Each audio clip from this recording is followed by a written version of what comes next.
پۆلیسی ئەلبانیا هەڵدەکوتێتە سەر کەمپی ئەشرەفسێ لە شاری ماناس کە ئەندامانی ڕێکخراوی مجاهدینی خەڵکی ئێرانی تێدا نیشتەجێیە. گرژی و ئاڵۆزی لە نێوان دانیشتوانی کەمپەکە و پۆلیسدا ڕوویدا. میدیاکانی سەر بە مجاهدین باس لە کوژرانی کەسێک و برینداربوونی چەندین کەسی دیکە دەکەن، بەڵام وەزارەتی ناوخۆی ئەلبانیا دەڵێت هەڵکوتانە سەرەکە هیچ کوژرا و بریندارێکی لێ نەکەوتوتەوە. پۆلیسی ئەلبانیا دوێنێ سێشەممە هەڵمەتێکی گەڕان و پشکنینی لا کەمپی ئەشرەف ئەنجامدا. باڵەخانەکان و نووسینگەکانی سەر با ڕێکخراوی مجاهدینی خەڵک پشکێنران. لەبارەی هۆکاری هەڵمەتەکە میدیا لۆکاڵەکان باسییان لەوە کردووە گومان دەکرێت لە نێو کەمپەکەدا پلان بۆ هێرشی ئەلکترۆنی دژی دامەزراوە بیانیەکاندا ڕێژرابێت.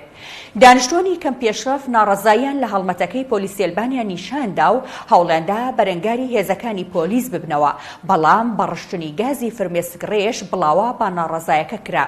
لای خۆیەوە مجاهدینی خەڵق بانگەشەی ئەوە دەکات لە کامی هەڵکوتانە سەرەکەدا 1 کەس کوژراوە و 36 کەسی دیکەش بریندار بوون.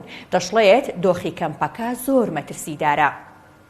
لە بەرامبەردا وەزارەتی ناوخۆی ئەلبانیا ڕایگەیاند پۆلیس با شێوەیەکی یاسایی پشکنینەکەی ئەنجام داوە و ڕێز لە ماف و ئازادیەکانی ئەو کەسانە گیراوە کە لە کەمپەکەدا دەژین.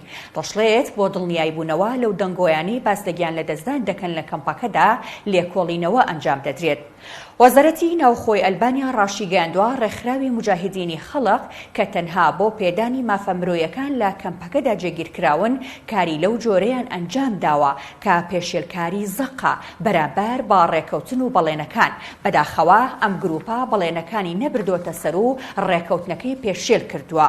مجاهدینی خەڵق ڕێکخراوێکی ئۆپۆزیسیۆنی ئێرانیە و لە شەستەکانی سەدەی ڕابردوودا بۆ خەبات لە دژی ڕژێمی شادا مەزرا لە پاش هاتنا سەرکاری کۆماری ئیسلامی ئێران لە ساڵی 1979 ئەندامی ڕێکخراوەکە ڕویان لە عێراق کردو لە کەمپەکانی ئەشرەف لە دیالە و لیبەرتی لە بەغداد نیشتەجێ بوون، بەڵام لە پاش ساڵی 2003 و گرتنادەسی دەسەڵات لەلایەن هاوپەیمانەکانی ئێرانەوە بارودۆخی مجاهدینی خەڵق لە عێراق ڕووی لە خراپی کرد.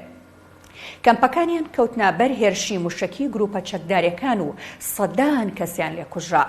ساڵی 2013 لە سەرداوای ئەمریکا و نەتەوەیەگرتوەکان ئەلبانیا ڕەزامەندی نیشاندا پێشواسی لە ئەندامانی مجاهدینی خەڵق بکات.